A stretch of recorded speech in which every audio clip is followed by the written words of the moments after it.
sudden flood has taken the country Sudan by storm. After a sudden rainstorm that started 2 weeks ago, the streets have been absolutely covered in water. The water is about half a meter high. To get up to speed on Sudan, I'll tell you this. Sudan's population is 44 million people. Their BNP is $486. Compared to Sweden's 52,000 US dollars, that is not much. The capital of Sudan is Khartoum. Most people that live in Sudan mostly live in the south parts of Sudan, which is most affected by the rainstorms. Now to our reporter in Sudan. Thank you, Victor. Right now, the 3rd of May, there is, as you said, a giant flood. It covers most of the southeast regions of Sudan, but a little part of the southwest regions of Sudan are also affected. The flood has washed away both people and buildings. We have Omar from the Sudan government on the line. Now over to him. The consequences of this flood will be very dire.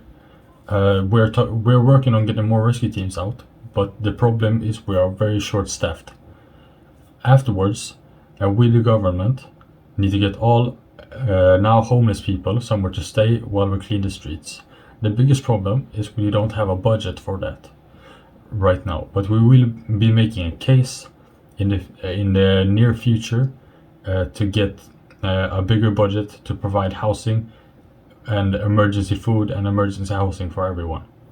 For the individual person, it will be a lot worse because it's just not only money problems. There will be people that have lost housing that can't get emergency housing, which is bad. There will also be families that have lost family members, like kids, moms and dads in the flood, and that's really sad. We are going, as I said, going to make a case to get a bigger budget in the near future, but we'll see what our government says. Thank you. Thank you, Omar. We're now standing here in the streets with Sean, who lives nearby, who has taken in refugees. What do you feel about the situation? It's really brutal. It was a really long rain and I wasn't even sure me and my wife's house was safe from the beginning.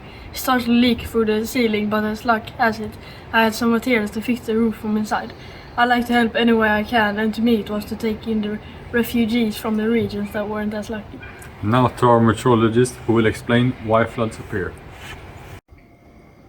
Thank you, Victor. The biggest reasons for all the floods in Sudan is because of the tropical climate zones. Here, the red markings are where the tropical climate zones are, and right here is Sudan.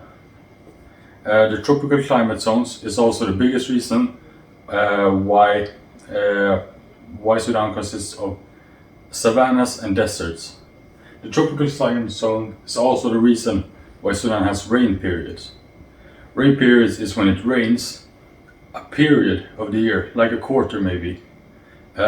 Right now it has been raining consistently for 2 weeks, and it's the biggest consistent rain Sudan has had in 20 years. That's why it's such a big deal, even though they get floods and rain periods every year. Humans have the tools to prevent death and destruction. The big problem is that most of Sudan's residents can't afford it. Most of the solutions are to do with rebuilding houses to be built on higher foundations so that water doesn't get in when it gets flooded. But that takes a lot of material and technique which they don't really have in Sudan. The easiest way to help Sudan is to donate to the Red Cross. The goal is to help everyone that can be helped and do it as fast as possible. If you want to donate to the Red Cross and help the people of Sudan prevent these horrible events, then go to www.rodakoRset.se. Thank you for listening.